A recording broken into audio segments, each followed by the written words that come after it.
সরকারের প্রধানমন্ত্রী পদের কর্তব্য বিশ্বস্ততার সহিত পালন করিব। তারেক রহমান যুগে বাংলাদেশ 11তম প্রধানমন্ত্রী হিসেবে শপথ নিলেন বিএনপি চেয়ারম্যান, সহযাত্রী 49 মন্ত্রী প্রতিমন্ত্রী। মা বাবার কবর জিয়ারত প্রধানমন্ত্রীর। নতুন মন্ত্রিসভার প্রথম বৈঠক আজ। সভাপতিত্ব করবেন প্রধানমন্ত্রী তারেক রহমান। নবনিযুক্ত মন্ত্রী প্রতিমন্ত্রীদের বরণ করে নিতে প্রস্তুত সচিবালয়। শপথ নিলেন বিএনপির এমপিরা, নেননি সংবিধান সংস্কার পরিষদের সদস্য হিসেবে মির্জা আব্বাস রিজভী সহ 10 জনকে উপদেষ্টা নিয়োগ দিলেন প্রধানমন্ত্রী তারেক রহমান। নাটকীয়তার পর জামাত ও এনসিপির শপথ। বিএনপি সংবিধান সংস্কার পরিষদে শপথ না নেয়ায় নতুন সংকটের শঙ্কা। খলিলুর রহমানকে মন্ত্রী করার সমালোচনা। এবং জুলাই অভ্যুত্থানের আকাঙ্ক্ষা বাস্তবায়নে সোচ্চার থাকবে জামায়াত, জানালেন ডক্টর শফিকুর রহমান। বললেন, সবাই উদ্যোগী হলে পরিচ্ছন্ন দেশ করা সম্ভব।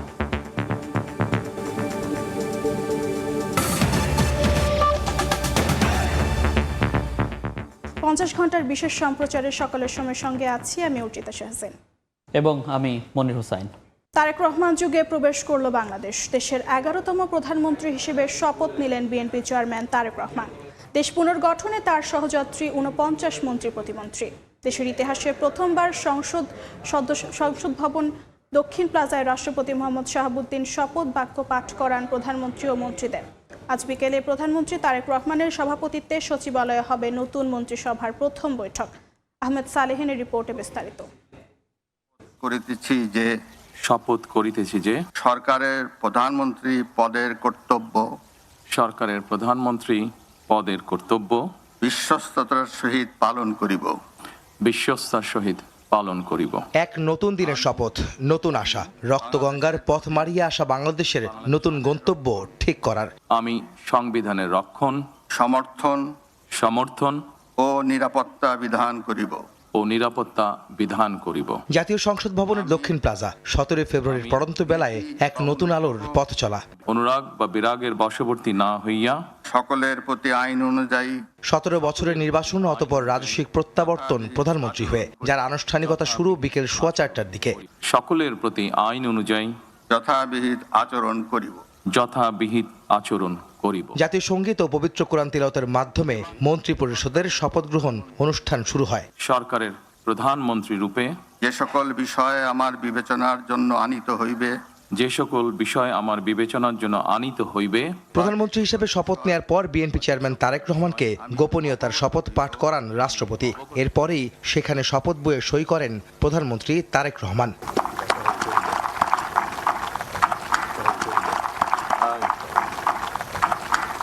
শপথ অনুষ্ঠান শেষে রাষ্ট্রপতি মোহাম্মদ শাহাবুদ্দিনের সঙ্গে করমর্দন করেন তারেক রহমান। এর মধ্য দিয়ে দেশের 11তম প্রধানমন্ত্রী হিসাবে দায়িত্ব গ্রহণ করেন তারেক রহমান।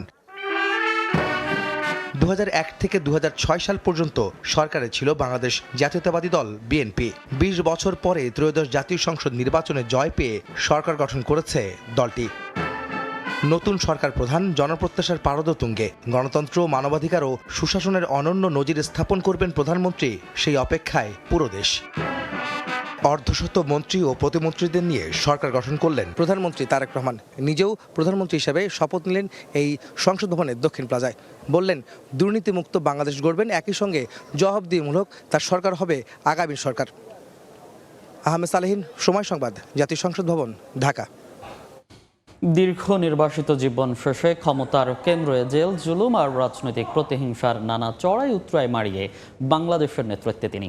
বলছি বিএনপি চেয়ারম্যান তারেক রহমানের কথা, যিনি বাংলাদেশের 11তম প্রধানমন্ত্রী। কেমন ছিল তার এই পথ চলা? তারেক রহমানের এই যাত্রার খানিকটা জানাচ্ছেন সহকর্মী আতিকুর রহমান তমাল। আবারও মা আর মাটির কাছে ফিরে আসা 56,000 বর্গমাইলের এই সবুজ বাংলায়, যে প্রত্যাবর্তন শুধু ঘরে ফেরা নয়, আরও বেশি কিছু। তাই তো মাটির কাছে উবু হয়ে তার এই শ্রদ্ধা নিবেদন।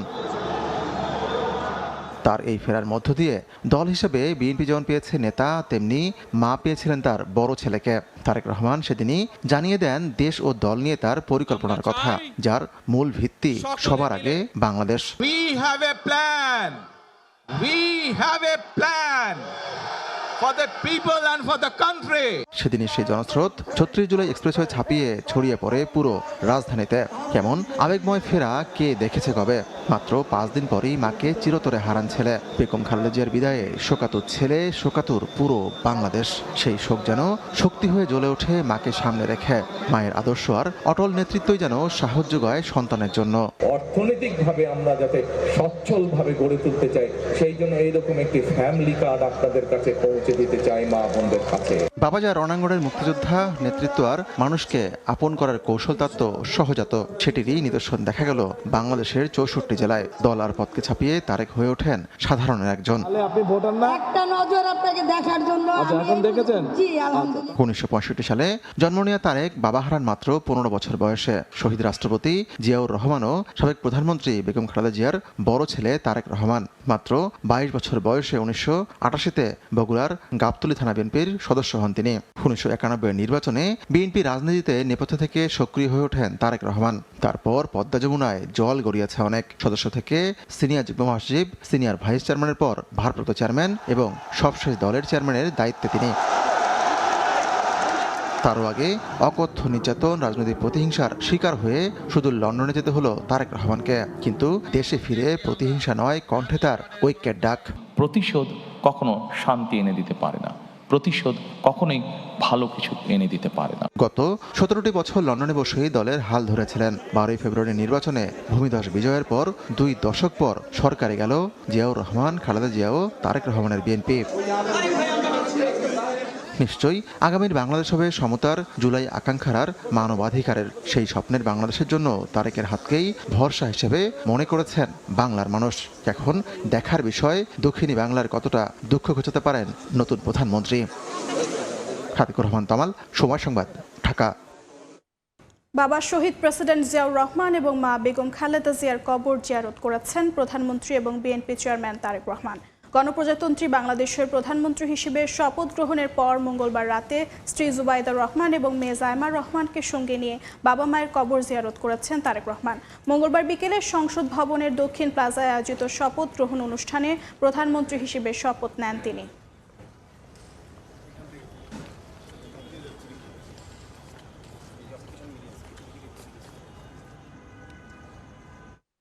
মন্ত্রী ও প্রতিমন্ত্রী পদমর্যাদার 10 জনকে উপদেষ্টা হিসেবে নিয়োগ দিয়েছেন নবনির্বাচিত প্রধানমন্ত্রী তারেক রহমান। মন্ত্রী পদমর্যাদায় নিয়ে প্রধানমন্ত্রীর উপদেষ্টা পরিষদে রয়েছেন মির্জা আব্বাস, নজরুল ইসলাম খান, রুহুল কবির রিজভী, ইসমাইল জবিউল্লাহ ও রাশেদ আল মাহমুদ তিতুমির। এছাড়া বিএনপির নির্বাচন পরিচালনা কমিটির মুখপাত্র মাহাদি আমিন সহ প্রতিমন্ত্রী পদমর্যাদার কয়েকজনের নাম রয়েছে প্রধানমন্ত্রী তারেক রহমানের উপদেষ্টা পরিষদে।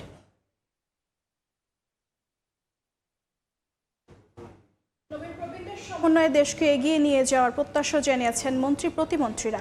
জাতীয় সংসদ ভবনে শপথ নিয়ে কথা বলেন নতুন সরকারের মন্ত্রীরা। সংসদে বিরোধী দল গণতান্ত্রিক আচরণ করবে বলেও প্রত্যাশা তাদের। মোরসালিন হক জুনায়েদের রিপোর্টে বিস্তারিত। আমি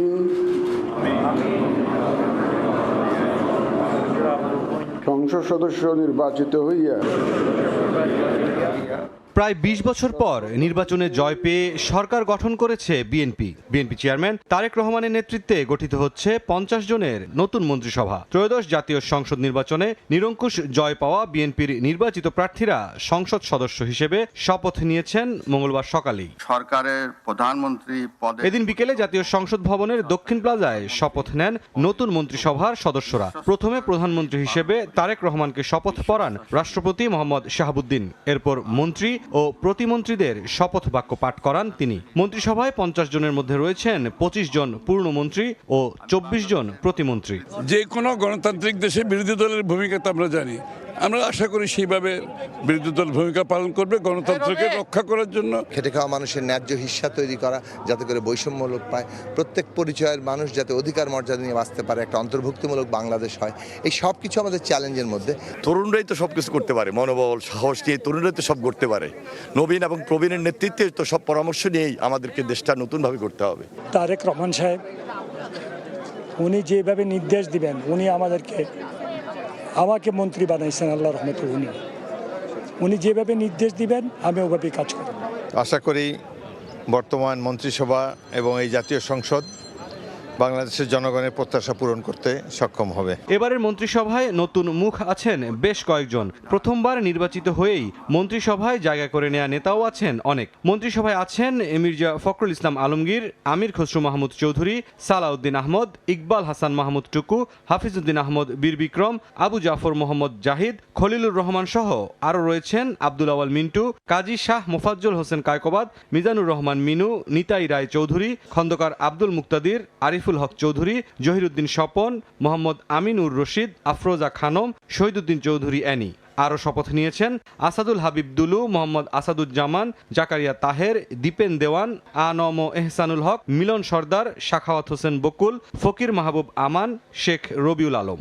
গণতন্ত্রের পথে সংসদ হাঁটছে, বাংলাদেশ হাঁটছে এবং সংসদ হবে সকল রাজনীতির কেন্দ্রবিন্দু, বাংলাদেশের জনগণের একটা সকল আশা ভরসার কেন্দ্রবিন্দু হবে সংসদ। কোনো এমপি আর কোনো ট্যাক্স ফ্রি গাড়ি নেবে না এবং দ্বিতীয় বলেছেন কোনো এমপি আর কোনো ফ্রি প্লট অফ ল্যান্ড পাবে না, জমি পাবে না।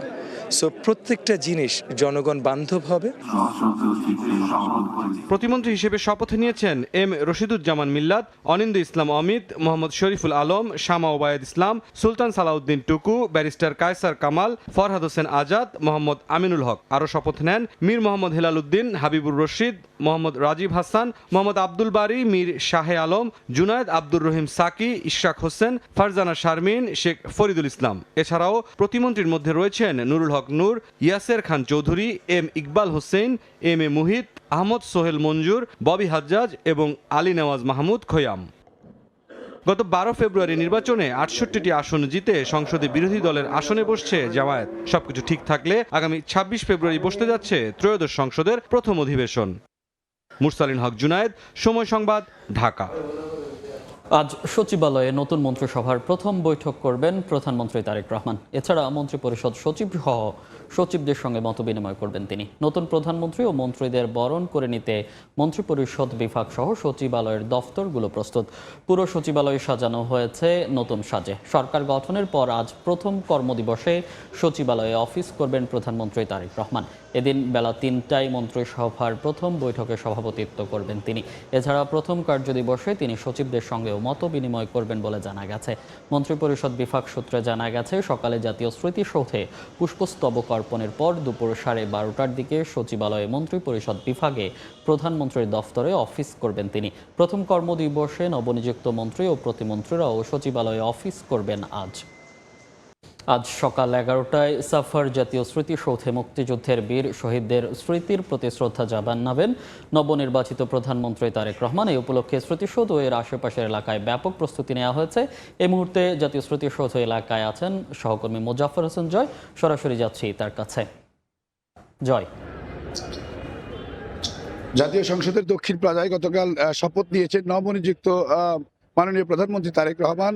আজকে কার্য দিবসের প্রথম দিনে তিনি প্রথমে সাভার জাতীয় স্মৃতিসৌধে পুষ্পস্তবক অর্পণ করবেন, বীর শহীদদের প্রতি শ্রদ্ধা জানাবেন এবং এই শ্রদ্ধা নিবেদনের পরপরই কিন্তু সাভার জাতীয় স্মৃতিসৌধে থেকে তিনি সরাসরি তার কর্মদিবস শুরু করবেন। তো এর উপলক্ষে কিন্তু ব্যাপক নিরাপত্তা ব্যবস্থা গ্রহণ করা হয়েছে সাভার জাতীয় স্মৃতিসৌধে। আগেই জানিয়েছি যে মূলত কয়েক স্তরের নিরাপত্তা ব্যবস্থার মধ্যে আইন শৃঙ্খলা বাহিনীর সদস্য সহ সেনাবাহিনী এবং যৌথ বাহিনীও রয়েছে। একই সাথে সাদা পোশাকে গোয়েন্দা নজরদারি রয়েছে গোয়েন্দা সংস্থার লোকজন, এবং তারা আমরা যেটি জানতে পেরেছি যে মূলত তার আগমন উপলক্ষে সর্বোচ্চ নিরাপত্তা ব্যবস্থা গ্রহণ করা হয়েছে। যেমন ব্যবস্থা গ্রহণ করা হয়েছে বিশেষ করে প্রবেশের ক্ষেত্রে এখানে ডিটেকটিভ যন্ত্র বসানো হয়েছে পরীক্ষা নিরীক্ষা করার জন্য। একই সাথে গাড়ি এবং যানবাহন চেক করার জন্য কিন্তু অত্যাধুনিক যন্ত্রের ব্যবস্থা করা হয়েছে। ডগ স্কোয়াড আনা হয়েছে এবং সার্বিকভাবে কিন্তু আমরা যতটুকু দেখেছি ঢাকায় যা মহাসড়কের গাবতলী থেকে শুরু করে সাভার জাতীয় স্মৃতিসৌধ পর্যন্ত সর্বত্রই কিন্তু নিরাপত্তা বাহিনীর সদস্যরা নিরাপত্তার চাদরে বলয়ে ঢেকে রেখেছেন। একই সাথে আমরা যতটুকু জানতে পেরেছি যে মাননীয় প্রধানমন্ত্রী যিনি বাংলাদেশের 11তম প্রধানমন্ত্রী হিসেবে দায়িত্বভার গ্রহণ করেছেন, তিনি মূলত সকাল 11টায় মধ্যে সাভার জাতীয় স্মৃতিসৌধে পৌঁছবেন। এ উপলক্ষে কিন্তু সাভার জাতীয় স্মৃতিসৌধে পূর্ব থেকেই সকল ধরনের প্রস্তুতি গ্রহণ করা হয়েছে। আমরা দেখেছি 3 বাহিনীর চৌকুশ দল কিন্তু ইতিমধ্যেই গার্ড অবনয়নের জন্য সৌধ চত্বরে প্রবেশ করেছে। বিশেষ করে নৌ বিমান এবং সেনাবাহিনীর সদস্যরা কিন্তু এই গার্ড অবনয়ন প্রদান করবেন। সে উপলক্ষে কিন্তু সকল প্রস্তুতি ইতিমধ্যে গণপূর্ত মন্ত্রণালয় সম্পন্ন করেছেন। বিশেষ করে শপথ নেওয়ার আগে থেকেই যেটা বলা হয়েছে যে গণপূর্ত মন্ত্রণালয়ের অধীনে জাতীয় স্মৃতিসৌধ পরিষ্কার করে ধুয়ে মুছে এবং রংপুরি রাত্রে যেমন সাজানো হয়েছে, তেমনি নিরাপত্তা কোনো নিশ্চিদ্র নিরাপত্তা ব্যবস্থা জোরদার করেছে আইন শৃঙ্খলা বাহিনীর সদস্যরা। সাভারের জাতীয় স্মৃতিসৌধ থেকে প্রধানমন্ত্রী তারেক রহমান আগমন উপলক্ষে প্রস্তুতি সর্বশেষ ছিল আমার কাছে এই। সরাসরি যুক্ত ছিলাম সাভারের জাতীয় স্মৃতিসৌধ এলাকা থেকে। শপথ নিলেন ত্রয়োদশ জাতীয় সংসদ ভোটে নির্বাচিত বিএনপির সংসদ সদস্যরা। তবে সংবিধানে না থাকায় সংবিধান সংস্কার পরিষদের সদস্য হিসেবে শপথ নেননি বিএনপির সংসদ সদস্যরা। দলের এমপিরা শুল্কমুক্ত গাড়ি ও সরকারি প্লট সুবিধা নেবেন না বলে অনুশাসন দিয়েছেন সংসদ নেতা ও প্রধানমন্ত্রী তারেক রহমান। এদিকে তারেক রহমানকে প্রধানমন্ত্রী হিসেবে নিয়োগ প্রদান করে প্রজ্ঞাপন জারি করা হয়েছে। আহমেদ সালেহিনের আরও একটি রিপোর্ট। গণতান্ত্রিক উত্তরণের যাত্রায় আবারও সরব জাতীয় সংসদ। দীর্ঘদিন পর নির্বাচিত জনপ্রতিনিধিদের উপস্থিতিতে মুখর আইনসভা প্রাঙ্গণ। ত্রয়োদশ সংসদের সদস্য হিসেবে শপথ নিতে মঙ্গলবার সকাল 10:30টার দিকে স্ত্রী কন্যাকে সঙ্গে নিয়ে সংসদ ভবনে পৌঁছান একক সংখ্যাগরিষ্ঠতা পাওয়া দলের নেতা বিএনপি চেয়ারম্যান তারেক রহমান। শপথ অনুষ্ঠান শুরুর আগে সংবিধান সংস্কার পরিষদের সদস্য হিসেবে শপথের বিষয়ে নবনির্বাচিতদের সামনে দলের অবস্থান তুলে ধরেন বিএনপির স্থায়ী কমিটির সদস্য সালাউদ্দিন আহমদ। আমরা কেউ সংবিধান সংস্কার পরিষদের সদস্য হিসেবে নির্বাচিত হইনি এবং সংবিধানে এটা এখনো ধারণ করা হয়নি। আমরা এখন সাংবিধানিকভাবে এই পর্যন্ত আমরা এসেছি, আমরা সংবিধান মেনে এই পর্যন্ত চলছি এবং আশা করি সামনের দিনেও চলব। সশ্রদ্ধ চিত্তে শপথ বা দৃঢ়ভাবে ঘোষণা করিতেছি যে আমি যে কর্তব্যভার স্পিকার কিংবা ডেপুটি স্পিকার গেজেট প্রকাশের 3 দিনের মধ্যে শপথ না পড়ালে পরবর্তী 3 দিনের মধ্যে সিএসির শপথ পড়ানোর বিধান রয়েছে। সেই অনুযায়ী সকাল 11:15টার দিকে বিএনপির নবনির্বাচিত সংসদ সদস্যদের শপথ বাক্য পাঠ করান এএমএম নাসির উদ্দিন। বাংলাদেশের প্রতি অকৃত্রিম বিশ্বাস ও আনুগত্য পোষণ করিব। পরে সকাল 11:30টায় সংসদ ভবনে বসে বিএনপির সংসদীয় দলের বৈঠক। সেখানে সংসদ নেতা ও প্রধানমন্ত্রী হিসাবে তারেক রহমানকে সর্বসম্মতিক্রমে নির্বাচিত করা হয়। এ সময় বিএনপির সংসদ সদস্যদের শুল্কমুক্ত গাড়ি ও সরকারি প্লট না নেয়ার অনুশাসন দেন নবনির্বাচিত সংসদ নেতা জনাব তারেক রহমান। আমাদের উদ্দেশ্যে 2টা অনুশাসন দিয়েছেন। কোনো সংসদ সদস্য ট্যাক্স ফ্রি গাড়ি নেবেন না। দ্বিতীয়ত, সরকারি কোনো প্লট সংসদ সদস্য হিসেবে গ্রহণ করবেন না। আমাদের সংসদ নেতা জনাব তারেক রহমানের নেতৃত্বে এই সংসদ নিঃসন্দেহে সকল কর্মকাণ্ডের কেন্দ্রবিন্দু পরিণত হবে। ত্রয়োদশ সংসদ নির্বাচনে গেজেট হওয়া 297 আসনের মধ্যে দলীয়ভাবে 209টিতে আর জোটগতভাবে 212 আসনে জয় পেয়েছে বিএনপি। দীর্ঘ 2 দশক পর বিপুল সংখ্যাগরিষ্ঠতা নিয়ে বিএনপি ও তাদের মিত্ররা আজ সরকার গঠন করল। তারা বলছেন জনগণকে সঙ্গে নিয়ে তাদের আকাঙ্ক্ষা বাস্তবায়ন করবেন, এই সংসদকে করবেন কার্যকর। একই সঙ্গে বিরোধী দলকে সঙ্গে নিয়ে তারা সৌহার্দ্যপূর্ণ সম্পর্কের মধ্যে দিয়ে আগামীর বাংলাদেশ গড়ে তুলবেন। আহমেদ সালেহিন, সময় সংবাদ, জাতীয় সংসদ ভবন, ঢাকা। সংবিধান সংস্কার পরিষদের সদস্য হিসেবে বিএনপির শপথ না নেওয়াকে আইনসম্মত সিদ্ধান্ত বলে দাবি করেছেন আইনজীবীরা। সংসদে এ বিষয়ে সংস্কারের পরই পরিষদ গঠনের শপথ নেওয়া যাবে বলে জানান তারা। যদিও এর সমালোচনা করে অ্যাডভোকেট শিশির মনির বলেন, জুলাই জাতীয় সনদ অমান্য করেছে বিএনপি। শপথ গ্রহণের দিনই দুপক্ষের পাল্টাপাল্টি যুক্তিতে আলোচনায় ত্রয়োদশ জাতীয় সংসদ। মঙ্গলবার সকালে সংসদ সদস্য হিসেবে শপথ বাক্য পাঠ করেন বিএনপির নির্বাচিতরা। এর আগে সংবিধান সংস্কার পরিষদের সদস্য হিসেবে শপথ না নেওয়ার দলীয় সিদ্ধান্তের কথা জানান সালাউদ্দিন আহমদ। তখন জাতীয় সংবিধান সংস্কার পরিষদের সদস্যদের শপথ নেয়ার বিধান করা যাবে। সংবিধান সংস্কার পরিষদ গঠনের কথা নেই দেশের বর্তমান সংবিধানে। বিধানটি যুক্ত করা হয়েছে জুলাই জাতীয় সনদে, যা বাস্তবায়নে গত নভেম্বরে রাষ্ট্রপতি মোহাম্মদ শাহাবুদ্দিন আদেশ জারি করেন। তবে আইনজীবীরা বলেন, রাষ্ট্রপতির এ ধরনের কোনো আদেশ জারির ক্ষমতা নেই। প্রেসিডেন্টস অর্ডারের কোনো স্কোপ বা সুযোগ আপনার এই কনস্টিটিউশনাল স্কিমে আপাতত কনস্টিটিউশন চালু থাকা অবস্থায় আসলে নাই। কারণ কিভাবে পার্লামেন্ট সেশনে না থাকলে কনস্টিটিউশন আপনার আইন তৈরি করা হবে, সেটার কিন্তু বিধান কনস্টিটিউশনে বলা আছে। সংসদে আইন প্রণেতাদের মাধ্যমে সংবিধান সংশোধনের পর সংবিধান সংস্কার পরিষদ গঠন করা সম্ভব বলে জানান আইনজীবীরা। অন্যথায় সংসদ সদস্যদের আইনি জটিলতায় পড়ার আশঙ্কা রয়েছে। সংসদ সদস্য হওয়ার পরে ক্ষমতা দখল নেওয়ার পরে তারা কিন্তু এটা আস্তে আস্তে ধীরে ধীরে সংবিধান সংশোধন করবেন, কিন্তু সেটা সংবিধানের 2/3 মেজরিটি হইতে হবে। অর্থাৎ এই প্রক্রিয়া ছাড়া সংবিধানের বাইরে কোনো জিনিস কোনো অস্তিত্ব আইনগতভাবে নাই। আর শপথ না নিয়ে বিএনপি জুলাই সনদ অমান্য ও জাতীয় ঐক্যমত্য কমিশনের সাথে প্রতিশ্রুতি ভঙ্গ করেছে বলে অভিযোগ করেন অ্যাডভোকেট শিশির মনির। সংস্কার প্রস্তাবের বাস্তবায়নের জন্য যে আদেশ জারি করা হয়েছিল, ওই আদেশটি তারা আজকে এসে মেজরিটির জুড়ে ভায়োলেট করছে। এখানে যুক্তি না, এখানে গায়ের জোর। এদিকে গণভোটকে অসাংবিধানিক উল্লেখ করে এর বৈধতা চ্যালেঞ্জ ও ফল বাতিল চেয়ে হাইকোর্টে রিট করেছেন এক আইনজীবী। সংস্কার পরিষদ হওয়ার কোনো সুযোগ নাই। আসিফ মোহাম্মদ সিয়াম, সময় সংবাদ, ঢাকা। নাটকীয়তা আর অনিশ্চয়তা কাটিয়ে শপথ নিলেন জামাত ও এনসিপি সহ 11 দলীয় ঐক্যের সংসদ সদস্যরা। প্রথমে এমপি ও পরে সংবিধান সংস্কার পরিষদের সদস্য হিসেবেও শপথ নেন তারা। তবে সংবিধান সংস্কার পরিষদের সদস্য হিসেবে শপথ নেননি স্বতন্ত্র এমপিরা। হাসান ওয়ালির রিপোর্ট। দৃঢ়ভাবে ঘোষণা করতেছি যে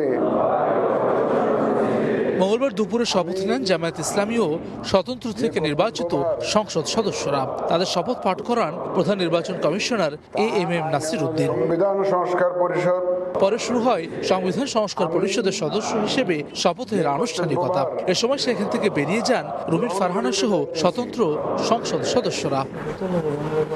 সকালে জামায়াত ও এনসিপি থেকে নির্বাচিত সংসদ সদস্যদের শপথ নিয়ে তৈরি হয় অনিশ্চয়তা। পরে বৈঠকে বসে 11 দলীয় ঐক্য।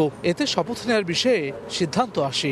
আমি যে কর্তব্যভার দুপুরে সংসদ সদস্য ও সংবিধান সংস্কার পরিষদের সদস্য হিসেবে শপথ নেন এনসিপি থেকে নির্বাচিতরা। বিএনপি থেকে নির্বাচিতরা সংবিধান সংস্কার পরিষদের সদস্য হিসেবে শপথ না নেওয়ায় নতুন করে সংকট তৈরি হবে বলে মন্তব্য করেন এনসিপি আহ্বায়ক নাহিদ ইসলাম। এখানে একটা আইনি এবং সাংবিধানিক সংকটও তৈরি হলো।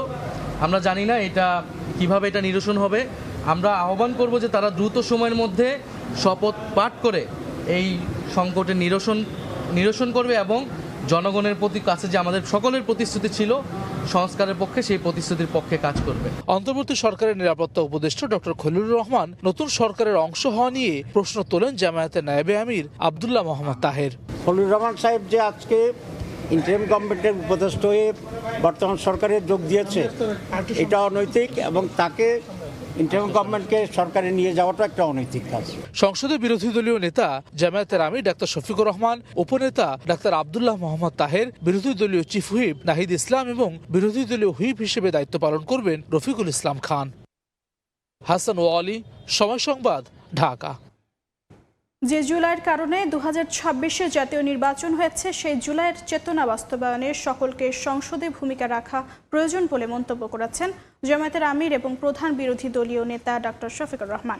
সকালে রাজধানীর মিরপুরে পরিষ্কার পরিচ্ছন্নতা কর্মসূচিতে অংশ নেওয়া শেষে কথা বলেন তিনি। এ সময় তিনি উল্লেখ করেন, অভ্যুত্থানের আকাঙ্ক্ষা বাস্তবায়নে সোচ্চার থাকবে জামায়াত। বলেন, সবাই উদ্যোগী হলে একটি পরিচ্ছন্ন দেশ করা সম্ভব। রাষ্ট্র সংস্কারের মাধ্যমে দেশের সকল স্তরের আবর্জনা দূর করা হবে বলেও প্রত্যয় ব্যক্ত করেন তিনি।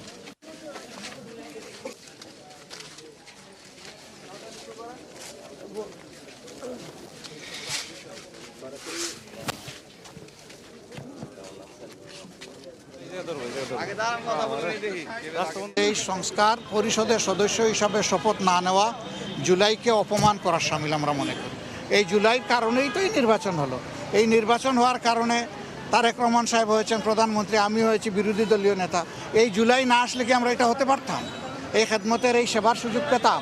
তাহলে জুলাইকে আমাদের অবশ্যই স্বীকৃতি দিতে হবে, সম্মান করতে হবে। আজকে এই পরিচ্ছন্নতা অভিযানে আমার অংশগ্রহণ করার মানে হচ্ছে আমার প্রিয় এলাকাবাসীকে, দেশবাসীকে বার্তা দেওয়া যে আমরা একটা পরিচ্ছন্ন সমাজ গড়ব, যে সমাজে আমাদের পরিবেশও সুন্দর থাকবে, আমাদের মনটাও সুন্দর থাকবে। সকালের সময় আরো থাকছে। সৌদি আরবের আকাশে দেখা গেছে পবিত্র রমজান মাসের চাঁদ। মধ্যপ্রাচ্যে সিয়াম সাধনা শুরু আজ। ইন্দোনেশিয়া, মালয়েশিয়া ও অস্ট্রেলিয়ায় রোজা শুরু বৃহস্পতিবার। নতুন মন্ত্রিসভার খুঁটিনাটি ও নানা পরিসংখ্যান আমরা জানাবো অর্জিতা। এর আগেও আসলে আমরা যেটি বলছিলাম যে এবারের যে মন্ত্রিসভা হয়েছে নবীন প্রবীণ মিলিয়ে একটি যে বৈচিত্র্যময় একটি পরিসংখ্যান যেটি আমরা দেখেছি। প্রথমে আমরা দেখে নিতে চাই মির্জা ফখরুল ইসলাম আলমগীর বিএনপি মহাসচিবের দায়িত্ব পালন করছেন। তিনি এবারের যেই সরকার গঠন করেছে বিএনপি, সেই সরকারে স্থানীয় সরকার, পল্লী উন্নয়ন ও সমবায় মন্ত্রণালয়ের দায়িত্ব পেয়েছেন। তিনি মূলত 90-এর দশকের শুরুতে বিএনপিতে যোগ দেন এবং 2001 থেকে 2006 সাল বিএনপির যেই সরকার গঠন করেছিল সেই সরকারেও তিনি প্রতিমন্ত্রীর দায়িত্ব পালন করেছিলেন। তিনি এর আগে 6 বার জাতীয় সংসদ নির্বাচনে অংশগ্রহণ করেছেন, এর মধ্যে 3 বার তিনি নির্বাচিত হয়েছেন। 60-এর দশকে ঢাকা বিশ্ববিদ্যালয় ছাত্র ইউনিয়নের রাজনীতি করেছেন, তারপরই তার বিএনপিতে আসা এবং বিএনপির শীর্ষস্থানীয় নেতৃত্বে তিনি রয়েছেন। এবং তারপরে আমির খসরু মাহমুদ চৌধুরী অর্থ পরিকল্পনা মন্ত্রণালয়ের দায়িত্ব পেয়েছেন। এর আগের যেই বিএনপির সরকার, সেই সরকারে তিনি বাণিজ্য মন্ত্রীর দায়িত্ব পালন করেছিলেন এবং সেজন্যই মূলত তাকে এই গুরুত্বপূর্ণ মন্ত্রণালয়ের দায়িত্ব দেওয়া হয়েছে বলে অনেক জায়গায় আসলে এটি শোনা যাচ্ছে। আমির খসরু মাহমুদ চৌধুরী চট্টগ্রাম স্টক এক্সচেঞ্জের প্রতিষ্ঠাতা চেয়ারম্যান এবং দক্ষিণ এশিয়া এক্সচেঞ্জ ফেডারেশনের প্রথম সভাপতি ছিলেন এবং তিনি বিএনপির স্থায়ী কমিটির সদস্য। 6 বার জাতীয় সংসদ নির্বাচনে অংশগ্রহণ করেছেন আমির খসরু মাহমুদ চৌধুরী, তার মধ্যে 5 বারই তিনি নির্বাচিত হয়েছেন এবং রাজনীতির পাশাপাশি তিনি কিন্তু সফল ব্যবসায়ী হিসেবেও বেশ পরিচিতি লাভ করেছেন ইতোমধ্যেই।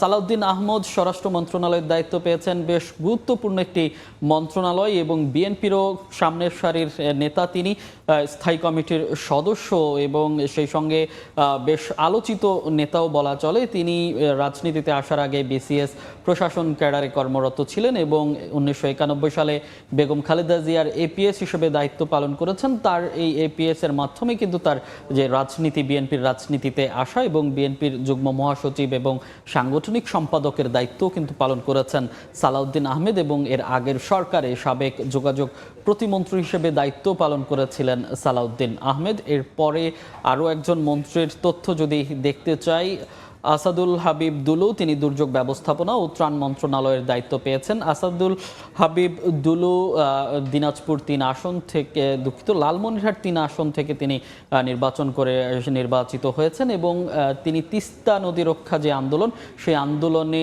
সামনের সারির নেতা ছিলেন এবং সেই আন্দোলনের মাধ্যমেই তিনি আলোচনায় আসেন এবং সবশেষ তিনি পূর্ণমন্ত্রী। এর আগে তিনি উপমন্ত্রীর দায়িত্ব পালন করেছিলেন, খাদ্য উপমন্ত্রীর দায়িত্ব পেয়েছিলেন তিনি।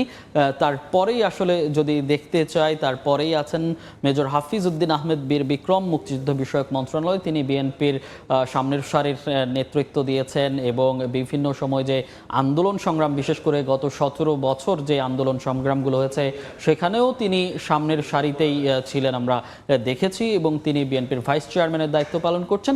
সাবেক যে পানি সম্পদ মন্ত্রী তিনি এবং যেই মন্ত্রণালয়ে, অর্থাৎ এর আগেও তিনি মন্ত্রণালয়ে ছিলেন এবং এবার তিনি নতুন করে মুক্তিযুদ্ধ বিষয়ক মন্ত্রণালয়ের দায়িত্ব পেয়েছেন। তারপরে আছেন ডাক্তার AZM জাহিদ হোসেন, তিনি মহিলা শিশু ও সমাজ কল্যাণ মন্ত্রণালয়ের দায়িত্ব পেয়েছেন। তিনি একজন চিকিৎসক, বর্তমান বাংলাদেশ মেডিকেল বিশ্ববিদ্যালয় BMU এবং তৎকালীন BSMMU এর ইউরোলজি বিভাগের অধ্যাপক ছিলেন। তিনি আলোচনায় আসেন মূলত বিএনপির সাবেক চেয়ারপারসন বেগম খালেদা জিয়ার চিকিৎসক হিসেবে যখন ছিলেন, বিশেষ করে বেগম খালেদা জিয়া যখন অসুস্থ ছিলেন, এভারকেয়ার হাসপাতাল থেকে লন্ডন যেখানেই আসলে চিকিৎসা নিয়েছেন সেখানেই সঙ্গী ছিলেন ডাক্তার AZM জাহিদ হোসেন। সেই সঙ্গী এবং বেগম জিয়ার যে দেখভাল করেছেন সেটি নিয়েই তিনি বেশ আলোচিত এবং তিনি বিএনপির ভাইস চেয়ারম্যানও ছিলেন এর আগে। এবারই প্রথম তিনি সংসদ সদস্য নির্বাচিত হয়েছেন।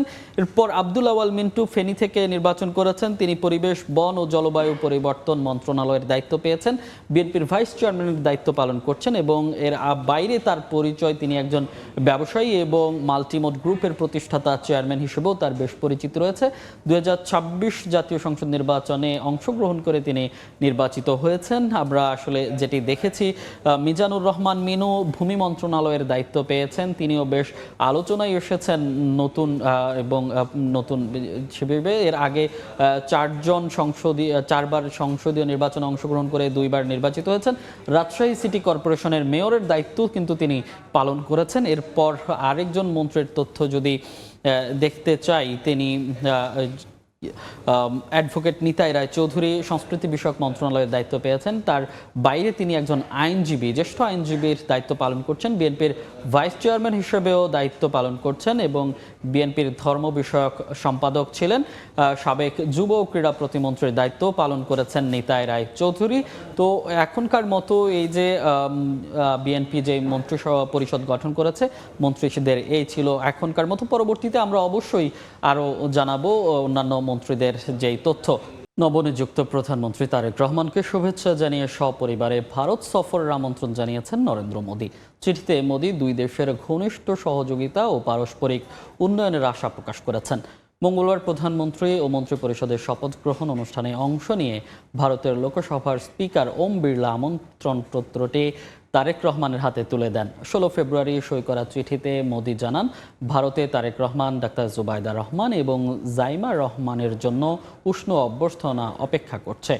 এই বিজয় বাংলাদেশের জনগণের আস্থা ও নেতৃত্বের প্রতি বিশ্বাসের প্রতিফলন বলেও মন্তব্য করেন ভারতের প্রধানমন্ত্রী। চিঠিতে মোদী দুই দেশের ঘনিষ্ঠ ইতিহাস, সংস্কৃতি বন্ধন, উন্নয়নের অগ্রাধিকার উল্লেখ করে ভবিষ্যতে পারস্পরিক সহযোগিতা আরও এগিয়ে নেয়ার প্রত্যাশার কথা জানিয়েছেন। দেখছেন সকালের সময়। সকালের সময় আরও থাকছে, খেলোয়াড়দের অগ্রাধিকার দিয়ে দেশের ক্রীড়াঙ্গনকে এগিয়ে নিতে চান আমিনুল হক। সাকিব মাশরাফির বিষয়ে নমনীয়তার আশ্বাস, ভারতের সঙ্গে বন্ধুত্বপূর্ণ সম্পর্কের আশ্বাস। নিজ জেলায় মন্ত্রী প্রতিমন্ত্রী পেয়ে উচ্ছ্বসিত এলাকাবাসী। নির্বাচনী এলাকায় বইছে আনন্দের জোয়ার। একে অপরকে মিষ্টিমুখ করান কর্মী সমর্থকরা। দেশের উন্নয়নে নবনির্বাচিতরা কাজ করবেন এমন প্রত্যাশা ভোটারদের।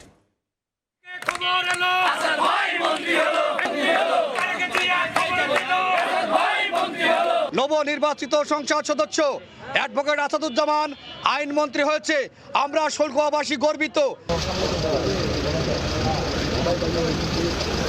আমাদের ব্যারিস্টার কায়সার কামাল দীর্ঘদিনের স্বপ্ন, দুর্গাপুর কর্মকান্ডার যে মন্ত্রিত্ব, সে গর্বিত মায়ের গর্বিত সন্তান আমাদের আকাঙ্ক্ষা পূরণ করেছে। দুর্গাপুর কর্মকান্দাবাসী অনেক উন্নয়ন প্রত্যাশা করতেছি ওনার কাছে।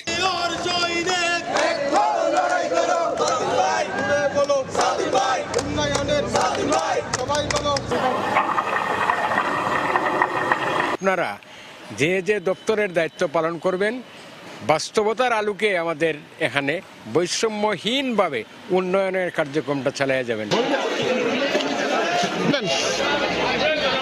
আমাদের আনবায়ক মিলন ভাই সারা বাংলাদেশে অত্যন্ত সুনাম এবং দক্ষতার সহিত সারা বাংলাদেশের শিক্ষা খাতকে অনেক উন্নত করবেন এবং কর্মসংস্থানের ব্যবস্থা করবেন। বরাদ্দ 264 কোটি 28 লাখ টাকা, অথচ ব্যয় হয়েছে 385 কোটি 80 লাখ টাকা। বার্ষিক উন্নয়ন কর্মসূচি এডিপি বাস্তবায়নে 146% খরচ করে এমন অগ্রগতি দেখিয়েছে খাদ্য মন্ত্রণালয়। যদিও 10% অর্থ ব্যয় করতে পারেনি পরিবেশ সহ 8 মন্ত্রণালয় বিভাগ। আইএমইডির প্রতিবেদন বলছে, চলতি অর্থ বছরের জানুয়ারি পর্যন্ত 7 মাসের টাকার অঙ্কে এডিপি বাস্তবায়ন দাঁড়িয়েছে 22% নিচে, যা 9 বছরের মধ্যে সর্বনিম্ন। অপচয় কমাতে বার্ষিক উন্নয়ন কর্মসূচি এডিপি বরাদ্দ কমিয়ে অর্থ বছর শুরুর 7 মাস পর দেখা যাচ্ছে কমছে প্রকল্প বাস্তবায়নের গতিও। বাস্তবায়ন পরিবীক্ষণ ও মূল্যায়ন বিভাগ আইএমইডির মাসিক প্রতিবেদন জানুয়ারি পর্যন্ত গেল 7 মাসে ব্যয় হয়েছে 50,556 কোটি 29 লাখ টাকা, যা এডিপিতে বরাদ্দের 21.18%। 9 বছরের মধ্যে এই হার সর্বনিম্ন। এই সময় বরাদ্দ পাওয়া অর্থের 10% ব্যয় করতে পারেনি এমন মন্ত্রণালয় বিভাগ রয়েছে 8টি, আর 20% অর্থ ব্যয় করতে পারেনি 11টি মন্ত্রণালয় বিভাগ। মোটের ওপর এডিপি বাস্তবায়নে যখন এমন বেহাল দশা, তখন অবশ্য বরাদ্দের 146% ব্যয় করে তাক লাগিয়েছে খাদ্য মন্ত্রণালয়। বরাদ্দের 74.66% ব্যয় করে দ্বিতীয় অবস্থানে রয়েছে আইএমইডি, তৃতীয় অবস্থানে মন্ত্রিপরিষদ বিভাগ, চতুর্থ পররাষ্ট্র মন্ত্রণালয়, আর পঞ্চম স্থানে রয়েছে মহিলা ও শিশু বিষয়ক মন্ত্রণালয়। গেল 7 মাসে সবচেয়ে পিছিয়ে সংসদ বিষয়ক সচিবালয়, ব্যয় হয়নি বরাদ্দের একটি টাকাও। এছাড়া স্বাস্থ্য, শিক্ষা ও পরিবার কল্যাণ বিভাগ 2.98%, জননিরাপত্তা বিভাগ 3.14% এবং সুরক্ষা সেবা বিভাগ ব্যয় করেছে 3.79%। অর্থ বছরের শেষ দিকে এসে প্রকল্প বাস্তবায়ন করতে গিয়ে তাড়াহুড়া করে অর্থ খরচ করা হয় এবং আলটিমেটলি কোয়ালিটিটা ভালো থাকে না এবং বারবার আসলে যে অবকাঠামোগুলো নষ্ট হয় প্রতি বছর এবং এই নতুন নতুন করে অর্থ খরচ করতে হয়। তো সব মিলে আমি মনে করি যে এই 4 মাসের মতো সময়ে আসলে এই যে নতুন সরকারের পক্ষে আসলে এই এতগুলো প্রকল্প বাস্তবায়ন করা এবং সেটার গুণগত মান বজায় রাখাটা খুবই কঠিন হবে এবং একই সঙ্গে যদি কিছুটা কমও অর্থ খরচ করতে হয় সেটাও ভালো, কিন্তু গুণগত মানের ক্ষেত্রে কোনো রকমের ছাড় দেওয়া যাবে না। রাজনৈতিক সরকারের কাছে একটা প্রত্যাশা যে বিদেশি ঋণ নিয়ে যে প্রকল্পগুলো হাতে নেওয়া হবে সেই প্রকল্পগুলো থেকে এক্সপেক্টেড রিটার্ন আসে এবং বিদেশি ঋণ নিয়ে যে প্রকল্পগুলো নেওয়া হবে সেই প্রকল্পগুলো যেন জনবান্ধব প্রকল্প হয়। চলতি অর্থ বছরে 1198টি প্রকল্প বাস্তবায়নে এডিপিতে বরাদ্দ দেওয়া হয়েছে 2,38,695 কোটি টাকা।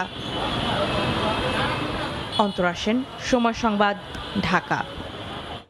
ভূগর্ভস্থ পানির তীব্র সংকট দেখা দিয়েছে রাজশাহী, নওগাঁ ও চাঁপাইনবাবগঞ্জের বরেন্দ্র অঞ্চলে।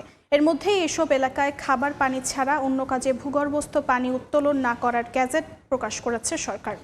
এতে ফসল আবাদ নিয়ে বিপাকে পড়েছেন চাঁপাইনবাবগঞ্জের কৃষক। বরেন্দ্র উন্নয়ন কর্তৃপক্ষ বলছে, প্রাথমিকভাবে কৃষকদেরকে বোরো ধান চাষের বিকল্প লাভজনক ফসল চাষাবাদে উৎসাহিত করা হচ্ছে।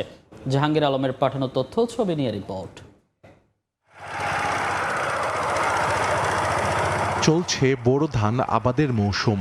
চাঁপাইনবাবগঞ্জের বিভিন্ন মাঠে ধান চাষে ব্যস্ত সময় পার করছেন কৃষক। তবে বরেন্দ্র অঞ্চলের কৃষকরা বোরো চাষ নিয়ে পড়েছেন অনিশ্চয়তায়। গত বছর নভেম্বরে বরেন্দ্র অঞ্চলে ফসল চাষাবাদে ভূগর্ভস্থ পানি উত্তোলন বন্ধের নির্দেশ দিয়ে গেজেট প্রকাশ করে সরকার। এতে ফসল আবাদে নিয়ে শঙ্কায় পড়েছেন কৃষক। তারা বলছেন, ভূপরিস্থ পানির সরবরাহ নিশ্চিত না করেই এমন সিদ্ধান্তে অনাবাদী হওয়ার আশঙ্কা রয়েছে সদর, নাচল ও গোমস্তাপুর উপজেলার ফসলি জমি। যদি ডিপ বন্ধ করে দেয় সরকার, তো সম্পূর্ণ যতগুলো কৃষক আছে সব অকেজ হয়ে যাবে। সব জমিগুলো মানে আবাদ মানে বন্ধ হয়ে যাবে। আপনার এগুলো পুরা জমি এলাকা মরুভূমি হয়ে যাবে। দ্বীপের উপরে আমরা নির্ভর করে কাজ করি, আকাশের পানির উপরে নির্ভর করে থাকতে হবে। ধান ফুটার মুহূর্তে পানিটা হচ্ছে না, এজন্য ফুটার সময় যেন পানিটা পাই। আগে পানির ব্যবস্থাটা করে দেওয়ার পরে যদি ডিপ কল যদি বন্ধ করে তাহলে সমস্যা নেই। বরেন্দ্র উন্নয়ন কর্তৃপক্ষ বলছে, প্রাথমিকভাবে কৃষকদের বোরো ধান চাষের বিকল্প ও লাভজনক ফসল চাষাবাদে উৎসাহিত করা হচ্ছে। অন্যদিকে বোরো ধান চাষাবাদ না বাড়িয়ে পরিমিত পানি ব্যবহারে কৃষকদের সচেতন করছে কৃষি বিভাগ। ভূগর্ভস্থ পানির জন্য কোনো অপচয় না হয় সেজন্য আমরা শস্য বহুমুখীকরণ, বিশেষ করে বোরো ধানের পরিবর্তনের জন্য মানুষ গম, সরিষা, অন্যান্য কম পানি লাগে এরকম শস্য আবাদ করে। পানি সেচ ব্যবস্থাপনা, আইল বাঁধা এবং এডব্লিউডি পদ্ধতি অবলম্বনের মাধ্যমে যাতে বোরো চাষ করতে পারে সেই জন্য আমরা পরামর্শ দিচ্ছি। কৃষি বিভাগের তথ্য মতে 1 বিঘা জমিতে ধান চাষে 400 ঘন্টা পানির প্রয়োজন হয়।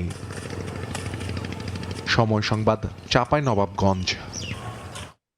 রাজশাহীতে মুকুলে ভরে উঠেছে আমবাগান। এরই মধ্যে জেলার 70% গাছে মুকুল ফুটেছে। অনুকূল আবহাওয়ায় এবার ভালো ফলনের আশা করছেন বাগানীরা। মুকুল টিকিয়ে রাখতে পরিচর্যার ব্যস্ত সময় পার করছেন তারা। কৃষি বিভাগ এবছর 2,45,000 মেট্রিক টন আম উৎপাদনের লক্ষ্যমাত্রা নির্ধারণ করেছে। আব্দুস সালামের ছবিতে মওদুদ রানার প্রতিবেদন। ভরা বসন্তে আমের মুকুলে ভরেছে গাছ। কোনো গাছে মুকুল স্বর্ণালী, আবার কোনোটির রং খয়েরি। কিছুটা উষ্ণ আবহাওয়ায় বাতাসে ছড়াচ্ছে মুকুলের সুবাস। আর বাগান পরিচর্যায় ব্যস্ত সময় কাটাচ্ছেন বাগানীরা। সংশ্লিষ্টরা বলছেন, এবছর শীতের সময়কাল গত বছরের তুলনায় কিছুটা কম ছিল। সে কারণে জানুয়ারির মাঝামাঝি থেকে গাছে মুকুল আসতে শুরু করেছে। এখন গুটিতে রূপান্তরিত হওয়ার অপেক্ষা। উপযোগী আবহাওয়া আর বেশি মুকুল হওয়ায় ভালো ফলনের আশা তাদের। ওয়েদারও ভালো, কুয়াশা কম, তবে এরকম থাকলে আমের প্রোডাকশন ভালো হবে এবছর। এখন যে মলটাতে তরতাজা দেখা যাচ্ছে, এই মলটা ঠিক আর আছে ভালো। গত বছর শীত অতিরিক্ত বেশি থাকার কারণে কিন্তু মুকুলটা কম বের হয়েছিল, গত বছরের তুলনায় এবার অতিরিক্ত মুকুল বের হয়েছে। গবেষকরা বলছেন আগামী এক সপ্তাহের মধ্যেই মুকুল আসা শেষ হবে। ভালো আবহাওয়ার কারণে ৮০% গাছে মুকুল থেকে গুটি হবে। মুকুল ঠিক রাখার জন্য স্প্রে করার পরামর্শ দিচ্ছেন তারা। আমের জন্য খুবই অনুকূল আবহাওয়া এই পর্যন্ত বিরাজ করছে, যেহেতু এখন কুয়াশাও নাই এবং বৃষ্টিও নাই, এই কারণে আমের ফলন এবার অনেক ভালো হবে। রাজশাহী কৃষি সম্প্রসারণ অধিদপ্তর জানিয়েছে এবার জেলাতে ১৯,১৮৮ হেক্টর জমিতে আম বাগান রয়েছে, যেখান থেকে ২,৪৫,০০০ মেট্রিক টন আম উৎপাদনের আশা করা হচ্ছে। যদি এইরকম আবহাওয়া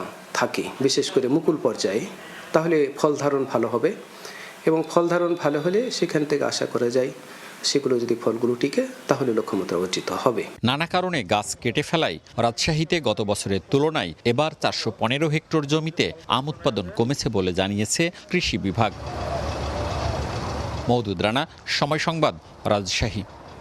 সৌদি আরব সহ মধ্যপ্রাচ্যে পবিত্র রমজানের চাঁদ দেখা গেছে। বুধবার থেকে রোজা শুরু। সৌদি আরবের ঘোষণার পরপরই সংযুক্ত আরব আমিরাত, কাতার, কুয়েত ও বাহরেন সহ মধ্যপ্রাচ্যের আরও কয়েকটি দেশ একই সিদ্ধান্ত জানায়। চাঁদ দেখা না যাওয়ায় বৃহস্পতিবার থেকে রমজান শুরুর ঘোষণা দিয়েছে তুরস্ক, মালয়েশিয়া, সিঙ্গাপুর, অস্ট্রেলিয়া, ফ্রান্স সহ বেশ কয়েকটি দেশ। সৌদি আরব থেকে বিস্তারিত আরিফুর রহমানের প্রতিবেদনে। সৌদি আরব সহ মধ্যপ্রাচ্যের বিভিন্ন দেশে পবিত্র রমজান মাসের চাঁদ দেখা গেছে। ফলে বুধবার থেকে দেশগুলোতে শুরু হচ্ছে রোজা পালন। ধর্মপ্রাণ মুসলমানদের মাঝে পবিত্র এ মাসকে ঘিরে প্রস্তুতির শেষ নেই। দেশটির বিভিন্ন অঞ্চলে সূর্যাস্তের পর পর্যবেক্ষণ কমিটি চাঁদ দেখার কার্যক্রম পরিচালনা করে। প্রাপ্ত সাক্ষ্য প্রমাণ যাচাই বাছাই শেষে আদালত রমজান শুরুর ঘোষণা দেন। এর মাধ্যমে সৌদি আরব জুড়ে তারাবির নামাজ আদায় ও সিয়াম পালনের প্রস্তুতি শুরু হয়েছে। প্রথম রোজা পালনের মধ্য দিয়ে বুধবার থেকে মধ্যপ্রাচ্য জুড়ে আনুষ্ঠানিকভাবে শুরু হচ্ছে পবিত্র রমজানের যাত্রা। সৌদি আরবের ঘোষণার পরপরই সংযুক্ত আরব আমিরাত, কাতার, কুয়েত ও বাহরাইন সহ মধ্যপ্রাচ্যের আরও কয়েকটি দেশ একই সিদ্ধান্ত জানায়। ফলে পুরো অঞ্চলেই একযোগে শুরু হচ্ছে সিয়াম সাধনা। তবে চাঁদ দেখা না যাওয়ায় বৃহস্পতিবার থেকে রমজান শুরুর ঘোষণা দিয়েছে তুরস্ক, মালয়েশিয়া, সিঙ্গাপুর, অস্ট্রেলিয়া, ফ্রান্স সহ বেশ কয়েকটি দেশ। রমজান মুসলমানদের জন্য সংযম, আত্মশুদ্ধি ও ইবাদতের মাস। মসজিদগুলোতে তারাবির জামাত আর পরিবারে থাকবে ইফতার ও সাহরির বিশেষ প্রস্তুতি। আরিফুর রহমান, সময় সংবাদ, সৌদি আরব। পারমাণবিক ইস্যুতে যুক্তরাষ্ট্র ইরানের আলোচনার ইতিবাচক অগ্রগতি হয়েছে। জেনেভায় পরোক্ষ বৈঠক শেষে দুই পক্ষ পরমাণু নীতি চুক্তির মূল নীতিগুলোর বিষয়ে একটি সমঝোতায় পৌঁছাতে সক্ষম হয়েছে বলে জানিয়েছেন ইরানের পররাষ্ট্রমন্ত্রী আব্বাস আরাকচি। এর মধ্যেই ইরানের সর্বোচ্চ ধর্মীয় নেতা আয়াতুল্লাহ আলী খামেনি দাবি করেছেন পারমাণবিক আলোচনার আড়ালে ইরানের ক্ষমতাকে শূন্যে নামিয়ে আনার ধূর্ত পরিকল্পনা করছে যুক্তরাষ্ট্র। ইরানের সরকার উৎখাতের মার্কিন পরিকল্পনা সফল হবে না বলেও সাফ জানিয়ে দিয়েছেন তিনি। এদিকে যুক্তরাষ্ট্র সামরিক হামলা চালালে ইরানকে সহযোগিতা করার ঘোষণা দিয়েছে আফগানিস্তানের তালেবান। সুইজারল্যান্ডের জেনেভায় ইরান ও যুক্তরাষ্ট্রের মধ্যে পরমাণু ইস্যুতে দ্বিতীয় দফার পরোক্ষ আলোচনা চলে প্রায় 4 ঘন্টা। জেনেভায় ওমানের দূতাবাসের এই বৈঠকে ইরানি প্রতিনিধি দলের নেতৃত্বে ছিলেন পররাষ্ট্রমন্ত্রী আব্বাস আরাকচি। অন্যদিকে যুক্তরাষ্ট্রের পক্ষের নেতৃত্বে ছিলেন মধ্যপ্রাচ্যের বিশেষ দূত স্টিভ উইটকফ এবং মার্কিন প্রেসিডেন্ট ডোনাল্ড ট্রাম্পের জামাতা জ্যারেড কুশনার। বৈঠকে দুই পক্ষই ওমানের মধ্যস্থতাকারীদের মাধ্যমে পারমাণবিক ইস্যুতে নিজেদের প্রস্তাব বিনিময় করেছে। আলোচনায় দুই দেশের পরমাণু বিজ্ঞানী, আইন বিশেষজ্ঞ এবং অর্থনীতিবিদরা উপস্থিত ছিলেন। বৈঠক শেষে ইরানের পররাষ্ট্রমন্ত্রী আব্বাস আরাকচি জানান, কারিগরি অনেক দিক এখনো বাকি থাকলেও আলোচনার মূল ভিত্তি বা প্রধান নীতিগুলোর বিষয়ে দুই দেশই একমত হতে পেরেছে। তিনি আবারও দাবি করেন, তেহরান পারমাণবিক অস্ত্র তৈরি বা অর্জনের কোনো চেষ্টা করছে না। বৈঠক শেষে জেনেভায় এক অনুষ্ঠানে আরাকচি জানান, ইরান সবসময় শান্তিপূর্ণ পারমাণবিক কর্মসূচিতে বিশ্বাস করে, তবে যে কোনো পরিস্থিতিতে পরিস্থিতিতে ইরান নিজের আত্মরক্ষায় প্রস্তুত বলেও হুঁশিয়ারি দিয়েছেন তিনি। যুক্তরাষ্ট্র এবং কিছু ইউরোপীয় দেশ ইরানের বিরুদ্ধে অবৈধ নিষেধাজ্ঞা আরোপ, সামরিক হুমকি, শক্তি প্রদর্শন ও যুক্তরাষ্ট্রের নির্দেশে অঞ্চলে উল্লেখযোগ্য সামরিক মোতায়েনের মতো পদক্ষেপ অব্যাহত রাখছে। এসব কার্যক্রম জাতিসংঘের সংবিধান ধারা 2 অনুচ্ছেদ 4-এ উল্লেখিত হুমকি বা বল প্রয়োগের নিষেধাজ্ঞার ধারাবাহিক লঙ্ঘন এবং এগুলোকে অবিলম্বে ও শর্তহীনভাবে শেষ করতে হবে। পারমাণবিক আলোচনার মধ্যেই যুক্তরাষ্ট্রের বিরুদ্ধে কঠোর অবস্থান বজায় রেখেছেন ইরানের সর্বোচ্চ নেতা আয়াতুল্লাহ আলী খামেনি। এ সময় তিনি অভিযোগ করেন, পরমাণু আলোচনার আড়ালে ইরানের ক্ষমতাকে শূন্যে নামিয়ে আনার অপচেষ্টা করছে যুক্তরাষ্ট্র। তবে মার্কিন প্রেসিডেন্ট ডোনাল্ড ট্রাম্প ইরানকে ধ্বংস করতে পারবে না বলে হুঁশিয়ারি দিয়েছেন খামেনি। প্রতিরোধমূলক অস্ত্র আমাদের দেশের অন্যতম প্রয়োজন। যুক্তরাষ্ট্র এ বিষয়ে কোনো কারণ ছাড়াই হস্তক্ষেপ করছে। তারা আমাদের পরিসীমা নির্ধারণ করে দিচ্ছে। এর সঙ্গে যুক্তরাষ্ট্রের কোনো সম্পর্ক নেই। এটি ইরানি জাতির ব্যক্তিগত বিষয়। এদিকে যুক্তরাষ্ট্র সামরিক হামলা চালালে ইরানকে সহযোগিতা করার ঘোষণা দিয়েছে আফগানিস্তানের তালেবান। মুখপাত্র জাবিউল্লাহ মুজাহিদ স্পষ্ট করেছেন যে ইরান যদি অনুরোধ করে তাহলেই আফগানিস্তানের জনগণ তাদের প্রতি সহমর্মিতা দেখাবে এবং সম্ভাব্য সব ধরনের সহযোগিতা করবে। তিনি আরও জানান, তারা যুক্তরাষ্ট্র ও ইরানের মধ্যে কোনো ধরনের সংঘাত চান না। মালিহা সুহরওয়ার্দী, সময় সংবাদ। দায়িত্ব গ্রহণের কয়েক ঘন্টার মধ্যে বিসিবির নিয়ম তুলে দিলেন যুব ও ক্রীড়া প্রতিমন্ত্রী আমিনুল হক।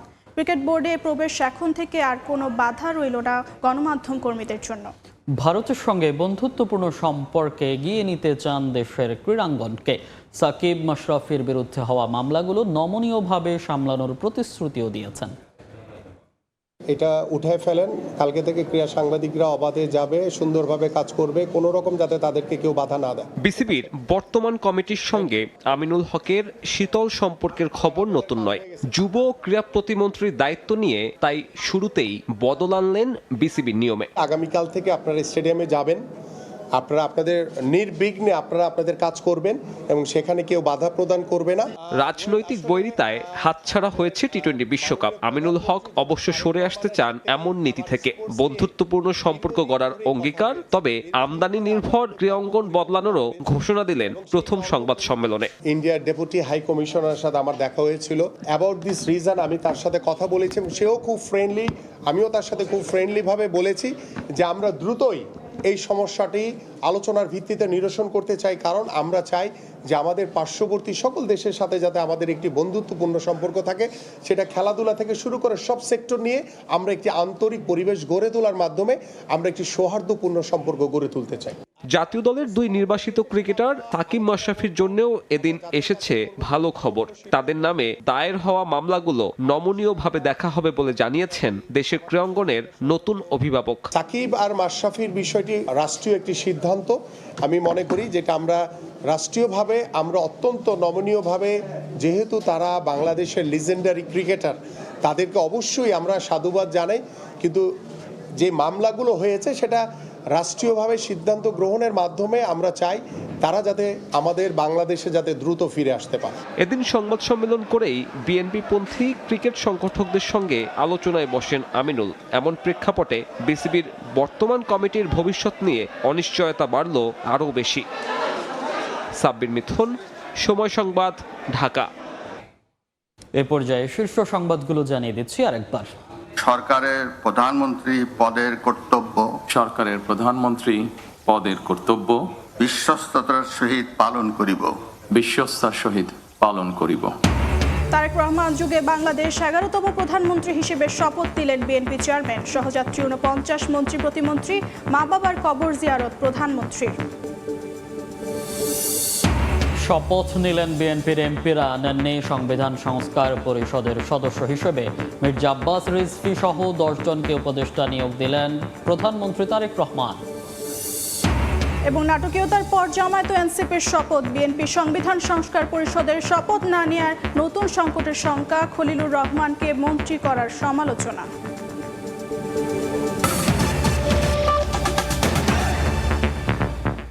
এ ছিল সকালের সময়। এরপর দেখবেন আন্তর্জাতিক সময়। সঙ্গে থাকুন সময়ের।